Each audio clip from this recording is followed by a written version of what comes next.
साथियों, आप भी जानते हैं, भ्रष्टाचार दीमक की तरह देश को खोखला करता है। भ्रष्टाचार सबसे अधिक गरीब को, दलित को, पिछड़े को, आदिवासी को सबसे ज्यादा दुखी करता है, बर्बाद करता है, तबाह कर देता है। झारखंड ने तो बीते 5 सालों में देखा है कि कैसे जेएमएम, कांग्रेस, आरजेडी सरकार ने भ्रष्टाचार की सारी सीमाएं तोड़ दी है।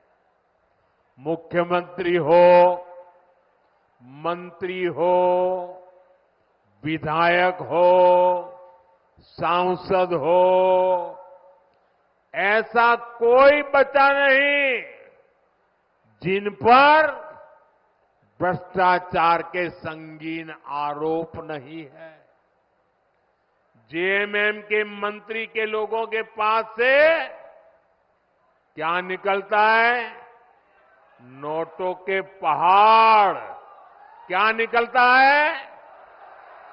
क्या निकलता है? कांग्रेस के सांसद के घरों से नोटों के पहाड़। क्या निकलता है? मैंने तो आंखों से कभी नोटों के इतने पहाड़ नहीं देखे जी। मैंने टीवी पर देखा कि लूट के नोटों के पहाड़ इतने बड़े होते हैं जी। अरे इंसान तो छोड़िए, मशीनें गिनते गिनते थक गई थी। और ये पैसा किसका था भाई? ये पैसा किसका था? ये पैसा झारखंड के लोगों का था कि नहीं था? ये पैसा झारखंड के नौजवान का था कि नहीं था? ये पैसा झारखंड की बेटियों का था कि नहीं था? ये पैसा झारखंड के गरीबों का था कि नहीं था? ये पैसा झारखंड के आदिवासियों का था कि नहीं था? ये पैसा झारखंड के मेरे किसान भाइयों का था कि नहीं था? लूट लिया। कहीं रोड बननी थी, कहीं बस अड्डा बनना था, कहीं ये पुलिया बननी थी, कहीं स्कूल अस्पताल बनना था, कहीं बिजली की लाइन पहुंचनी थी। सब कुछ लूट लिया।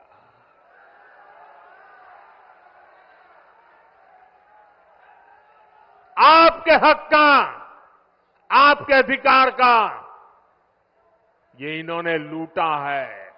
ये आपका जेब काटने वाले लोग हैं। साथियों, मुझे इस क्षेत्र के भ्रष्ट जनप्रतिनिधियों की भी रिपोर्ट मिली है।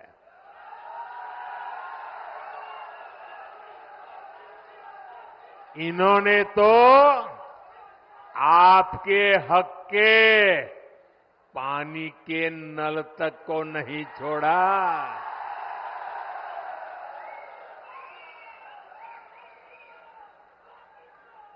हमने हर घर जल पहुंचाने की इतनी बड़ी योजना बनाई। केंद्र सरकार ने दिल्ली से हजारों करोड़ रुपया भेजा, लेकिन यहां जेएमएम, कांग्रेस के लोगों ने वो पैसा भी क्या किया? क्या किया? और अपनी तिजोरी में भर लिया। देश में जहां भाजपा सरकारें हैं, वहां अनेक राज्यों में हर घर जल अभियान बहुत सफलता से चल रहा है। लेकिन झारखंड में हमारे प्रयासों के बावजूद भी, ढेर सारे पैसे भेजने के बावजूद भी घर घर नल पहुंचाने का काम ठप पड़ा है। और अभी आपके सब नेता बता रहे थे भाषण में कि मोदी जी, गढ़वा को पानी मिल जाए ना, गढ़वा को पलायन रुक जाएगा। मैं आपकी बात से सहमत हूं। साथियों, मैं जिस गुजरात से आता हूं, उस गुजरात में कच्छ और सौराष्ट्र ऐसे ही पानी की मुसीबत में जीता था। पानी की ट्रेनें भेजनी पड़ती थी, वो हाल था। जब 2001 में वहां के लोगों ने मुझे काम दिया मुख्यमंत्री का, मैंने पानी के पीछे पड़ गया। मैंने कहा मैं पानी पहुंचा के रहूंगा और बड़ा जन आंदोलन खड़ा किया। वर्षा की एक एक बूंद पानी रोकने का अभियान चलाया। मरी पड़ी नदियों को जिंदा करने के लिए लोगों को लगाया। और जिस कच्छ और सौराष्ट्र से पलायन होता था, आज पानी तार बन गया और लोग वापिस आने लग गए। भाइयों बहनों, अगर दिल में कुछ करने का जज्बा हो ना, तो मेरे गढ़वा भी पानीदार बन जाएगा। और एक बार पानी पहुंचा तो पलायन तो रुकेगा। जो पलायन हो गए ना, वो भी वापिस आ जाएंगे दोस्तों। जन भागीदारी से वर्षा की एक एक बूंद बचाकर हम समस्याओं का समाधान कर सकते हैं।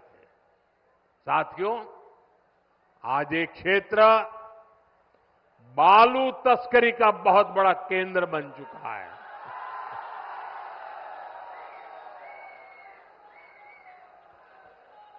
बालू बोलते ही आपको सब दिखाई दिया।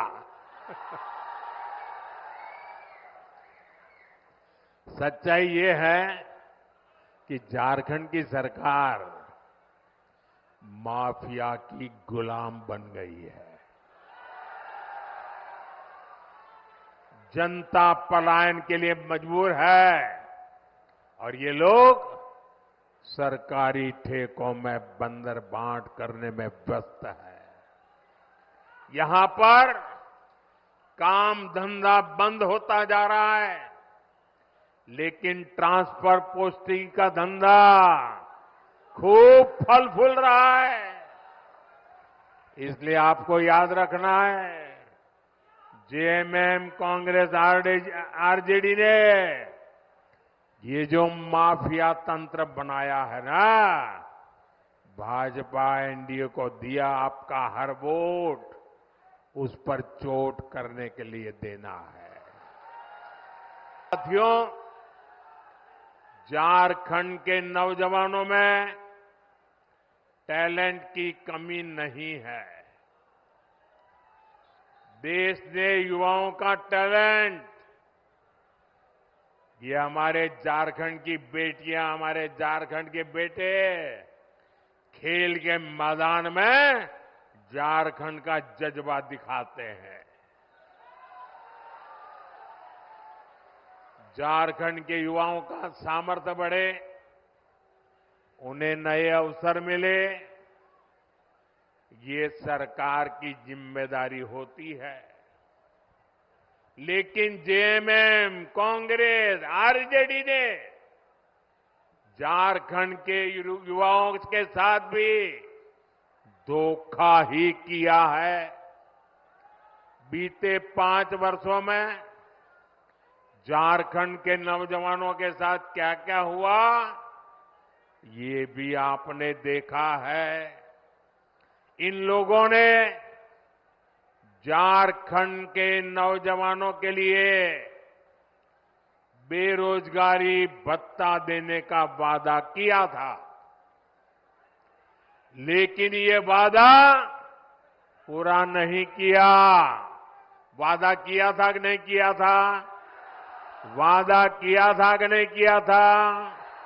झूठ बोल करके वोट ले गए थे कि नहीं ले गए थे? फिर आपका वादा तोड़ा कि नहीं तोड़ा? आपको 1 रुपया भी दिया नहीं ना? अब उनको सजा दोगे कि नहीं दोगे?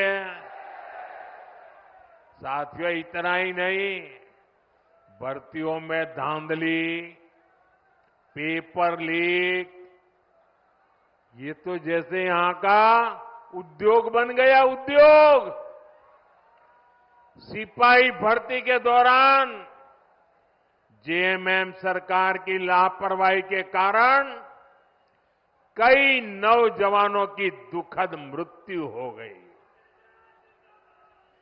अब झारखंड भाजपा ने इस स्थिति को बदलने का संकल्प लिया है। झारखंड में भाजपा सरकार बनने के बाद 3 लाख सरकारी पदों को पारदर्शी तरीके से भरा जाएगा। अभी हरियाणा में लोगों ने तीसरी बार भाजपा सरकार बनाई। अभी 1 महीना नहीं हुआ है, वहां के नौजवान डबल दिवाली मना रहे हैं। क्यों?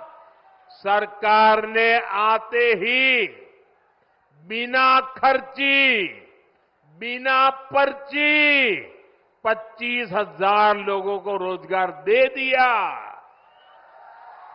वादा किया था, पूरा कर दिया।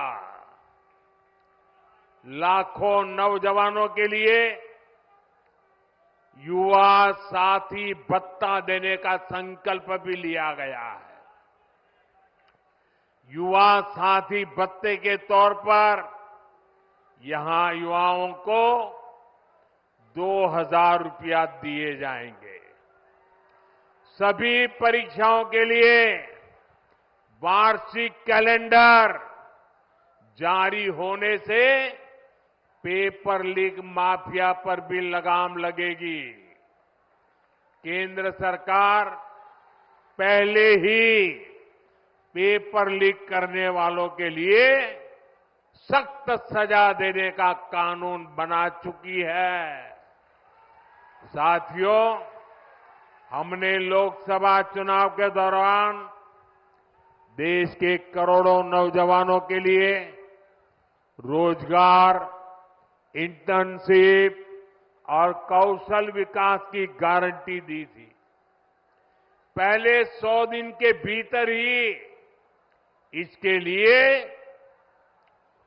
2 लाख करोड़ रुपए से अधिक का पीएम पैकेज हमने घोषित कर दिया। पीएम इंटर्नशिप कार्यक्रम लागू हो चुका।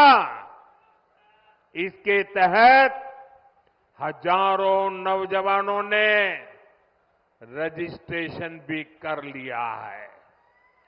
बड़ी कंपनियों में इंटर्नशिप पर पीएम पैकेज के तहत यहां के युवाओं को भी हर महीने 5,000 रुपये मिलेंगे। तुष्टीकरण की नीति को चरम पर पहुंचा दिया है। ये तीनों दल सामाजिक तानाबाना तोड़ने पर आमाद है। ये तीनों दल घुसपैठिया समर्थक है। बांग्लादेशी घुसपैठियों के वोट पाने के लिए ये इन घुसपैठियों को पूरे झारखंड में बसा रहे हैं। जब स्कूलों में सरस्वती वंदना तक पर रोक लगने लगे तो पता चलता है कि खतरा कितना बड़ा है। जब तीज त्योहारों में पत्थरबाजी होने लगे, माता दुर्गा को भी रोक दिया जाए। जब कर्फ्यू लगने लगे तो पता चलता है कि स्थिति कितनी खतरनाक है। जब बेटियों के साथ शादी के नाम पर छल कपट होने लगे तो पता चलता है कि पानी सिर के ऊपर से गुजरने लगा है। जब घुसपैठ का मामला कोर्ट में जाए और प्रशासन इससे इनकार करे तो पता चलता है कि सरकारी तंत्र में ही घुसपैठ हो चुकी है।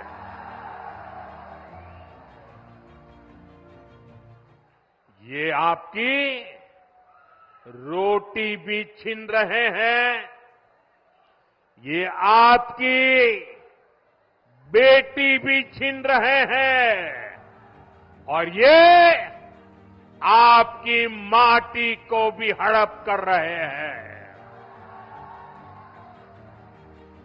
अगर जेएमएम, कांग्रेस, आरजेडी की यही कुनीति जारी रही तो झारखंड में आदिवासी समाज का दायरा सिकुड़ जाएगा। ये आदिवासी समाज और देश की सुरक्षा दोनों के लिए बड़ा खतरा है। इसलिए इस घुसपैठिया गठबंधन को अपने एक वोट से उखाड़ फेंकना है।